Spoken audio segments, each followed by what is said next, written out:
पुराने ज़माने की बात है। एक गांव में एक बहुत कंजूस आदमी रहता था। एक बार वो जंगल से गुजर रहा था तो उसने खजूर का दरख्त देखा। वो पकी हुई खजूरों से लदा था। फिर क्या था, कंजूस आदमी को तो खजूर मुफ्त में मिल गई। इसके मुंह में पानी भर आया।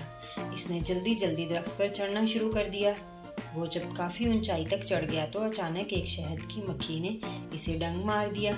इसने देखा कि दरख्त पर शहद की मक्खियों का एक बड़ा सा छत्ता लगा हुआ है।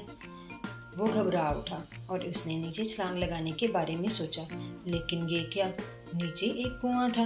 वो बुरी तरह डर गया और खुदा से दुआ मांगने लगा कि ए अल्लाह, मुझे बचा ले, मैं 100 फकीरों को खाना खिलाऊंगा। फिर इसने धीरे धीरे नीचे उतरने की कोशिश की। थोड़ा नीचे आने के बाद इसने कहा, 100 को नहीं तो 75 को तो ज़रूर खाना खिला ही दूंगा। फिर ये नीचे उतरने लगा।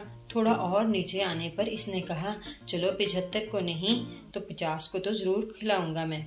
ऐसा करते करते वो नीचे पहुंच गया और फ़कीर एक बचा। अब उसने सोचा कि वो एक फ़कीर को खाना खिलाएगा। वो सलामती के साथ अपने घर चला गया। इसने सारा हाल अपनी बीवी को कह सुनाया। वो भी बहुत कंजूस थी। दूसरे रोज़ बीवी ने एक ऐसा बीमार फ़कीर बुलाया जिसका पेट खराब था, ढंग से खाना नहीं खा सकता था। ये फ़कीर भी इत्तेफाक से कंजूस और चालाक था। इसने 20 रोटियां, दही, खीरा, दूध पैक करने को कहा कि मैं घर जाकर खा लूँगा। कंजूस की बीवी मरती क्या ना करती, इतना ढेर सा खाना फ़कीर को देना ही पड़ा। शाम को जब कंजूस आदमी घर वापस आया तो इसने फ़कीर के बारे में पूछा।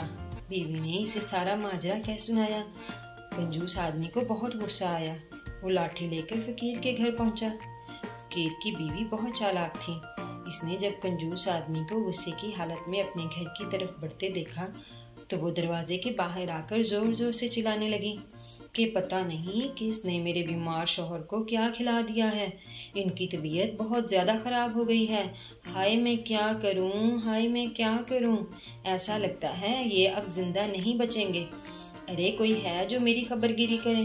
कंजूस आदमी ये सुनकर बुरी तरह सहम गया। इसने फ़कीर की बीवी से कहा, चिल्लाओ मत बहन, मैं तुम्हारे शौहर के इलाज के लिए भी रकम का बंदोबस्त करता हूँ। चालाक फ़कीर घर के अंदर बैठा मज़े ले लेकर हंस रहा था। खूब हंस रहा था वो। इस तरह एक कंजूस ने एक बड़े कंजूस को फंसा लिया। तो प्यारे बच्चों, ऐसा मौका हो तो फिर ही ये कहावत बोलते हैं कि चोर को पड़ गए मोर।